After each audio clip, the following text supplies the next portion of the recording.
question before us all, that faces all Republicans and all Democrats, is, can freedom in the next generation conquer, or are the communists going to be successful? That's the great issue. And if we meet our responsibilities, I think freedom will conquer. Told me the story about the two fellows in the Soviet Union who were walking down the street, and one of them says, "Have we really achieved full communism? Is this it? Is this now full communism?" And the other one said, "Oh, hell no, things are going to get a lot worse." What democratic socialism is about is having a government which reflects the interest of ordinary people rather than is currently the case of the billionaire class. Hi, now this, I am Senator Bernie Sanders, and I would love to continue to shout at each other about gun control and go nowhere in a hurry. Hi, now this, I am Senator Bernie Sanders, and I would love to. It was about some newly established party in Germany. The National Socialist Labour Party, of which Adolf Hitler is patron and father. I often said that he had learnt a great deal from Marxism, from reading Marx. The whole of National Socialism is based upon it, he said, being doctrinal. And defeat the Keystone Pipeline. That is not Hillary Clinton's position.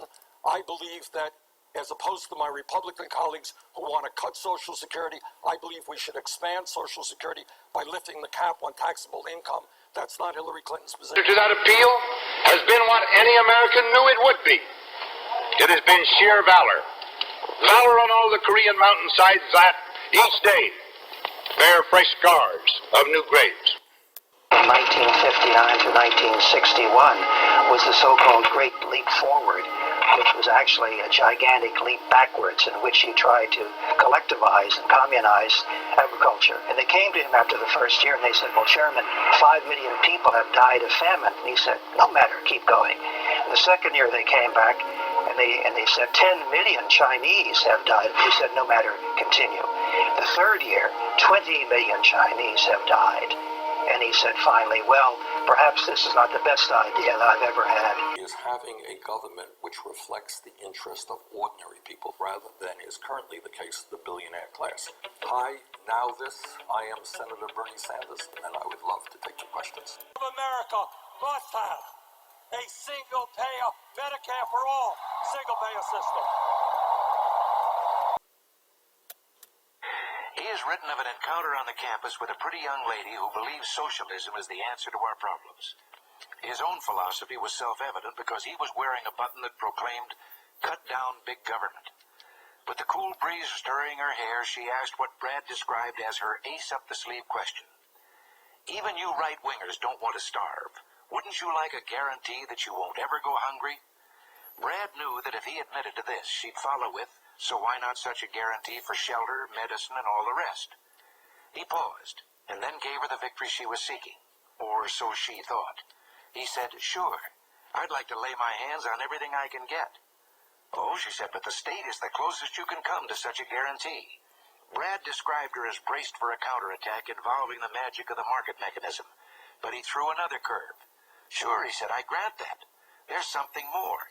I'd like a guarantee of shelter and medical treatment and even some recreation."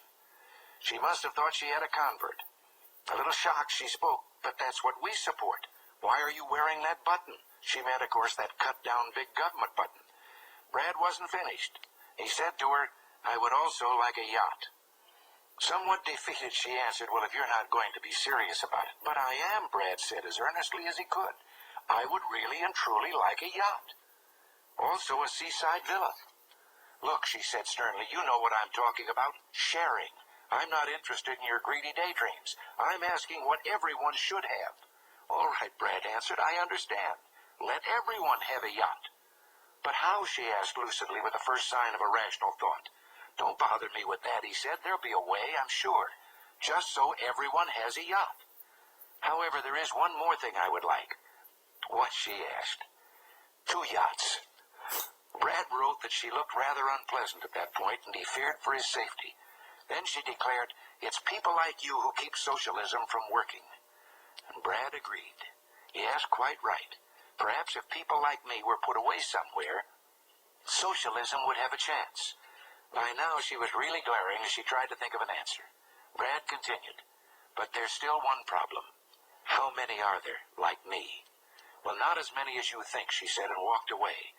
And then Brad came up with a really appropriate last line. He wrote, "There she's wrong, and that's why she's a socialist."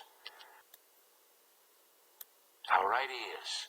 Socialists ignore the side of man that is of the spirit. They can provide shelter, fill your belly with bacon and beans, treat you when you're ill, all the things that are guaranteed to a prisoner or a slave. They don't understand that we also dream. Yes, even of sometime owning a yacht. This is Ronald Reagan. Thanks for listening.